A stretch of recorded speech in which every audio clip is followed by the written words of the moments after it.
Hey Blockheads, how's it going? I'm Luke Muller. I'm the fin representative for the Tokyo Olympic Games for the US sailing team. Like you, I love tinkering with my boat, changing the lines and blocks and different systems to make the best boat possible. I'd love to show you my boat, give you a little tour, and share some of the love that I have for this class. The fin itself is really demanding. You got to be really smart, you have to be technical, willing to do experiments, but also work really hard physically.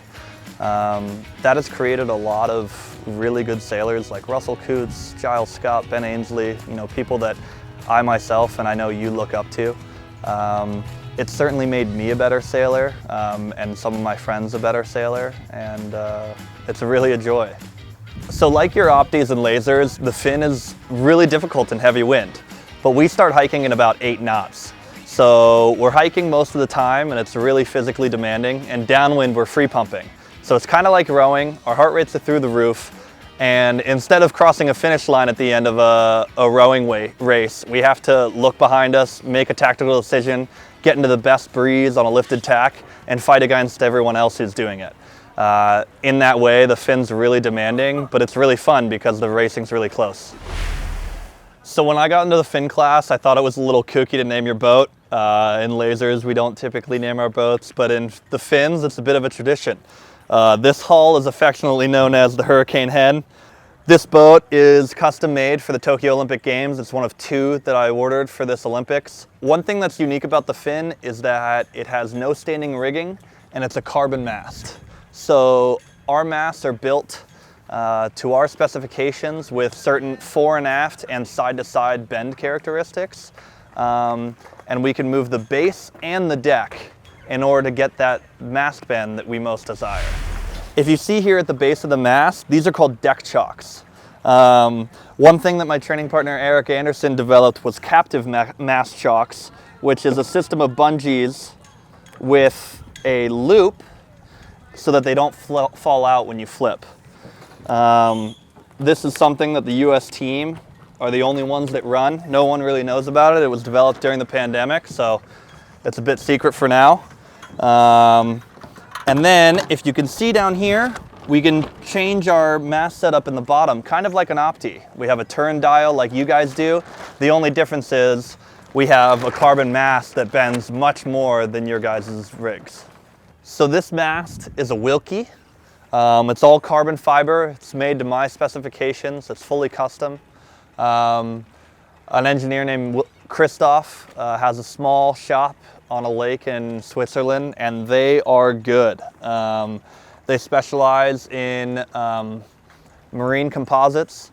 They do rudders and masts, but really fin masts are their specialty. I've sailed probably over 15 fin masts. I personally have 8 right now.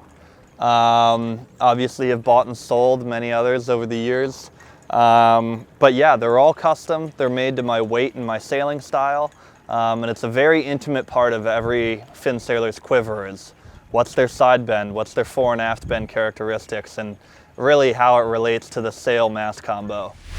So a few other things that are unique to the fin, other than not having any standing rigging and having a bending carbon mast, is that we have an in-haul, which is different from a laser or an opti, and we have a vang lever.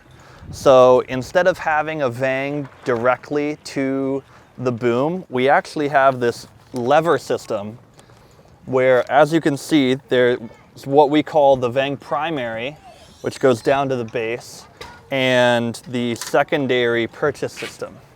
So when I go back and grab this line here, which is the vang, I trim this line, it goes down to a purchase in the bottom of the boat, comes up to the secondary purchase system here, attaches to the lever, and this lever creates mechanical advantage to bring down the boom. And what we can also do, if you come around the other side and follow me, we can change where the vang primary acts on the lever.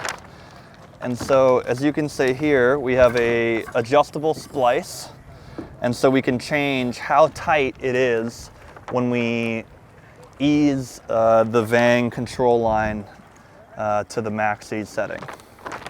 So another thing unique to the fin is that we have an in-haul. So in addition to the out-haul, we can actually trim where the tack of the sail is in relation to the corner between the gooseneck of the mast and the boom. So if you see here, this is our in-haul grommet, and that's our out-haul all the way over there. And what I can do is I can move the entire location of the foot of the sail without changing the depth. So this is just in-haul, and this is just out-haul. But what I can do is I can move both at the same time. And what that does is I can completely orient specifically where I want the center of effort of the sail to be. So it gives us a lot of control and allows us to make the most efficient sail shape possible. So this big old piece of bungee right here is called a JC strap, which is a totally counterintuitive name, but it's just something that's stuck around. Maybe some guy named JC invented it. I have no clue. But what it does is that in light air, it keeps the boom out at 90. Because otherwise the boom would come to the middle and it'd be quite hard to trim. And in free pumping conditions, we trim the boom all the way in, and then we release the sail, and the bungee brings it back out so that it fills up again, and we can do another big pump. So there's a lot of adjustments you can make on a fin between races or even during a race. One of them is our hiking strap tracks, kind of like a jib track on any type of J-boat or keel boat. You can move these tracks to change the angle that your hiking strap is on. So as you can see, we can move it closer to the centerboard or farther out away from the centerboard, and that makes it more comfortable or more effective or give more leverage. It's just another thing that we can change from race to race or just from person to person.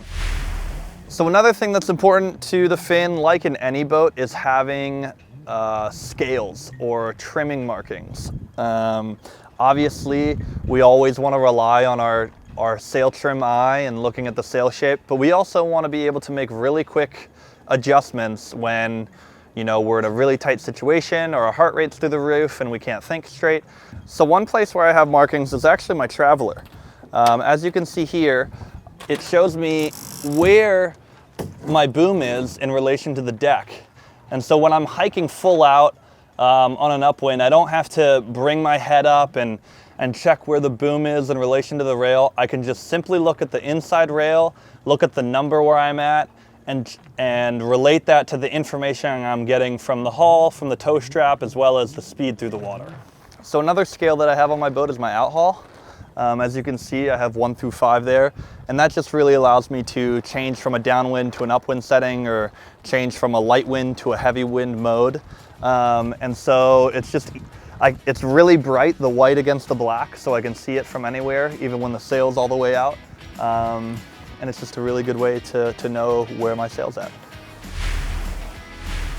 It's been a lot of fun showing you around my boat today. I hope this inspires you to improve your own systems on board. Keep on tinkering, Blockheads, and I'll see you on the water.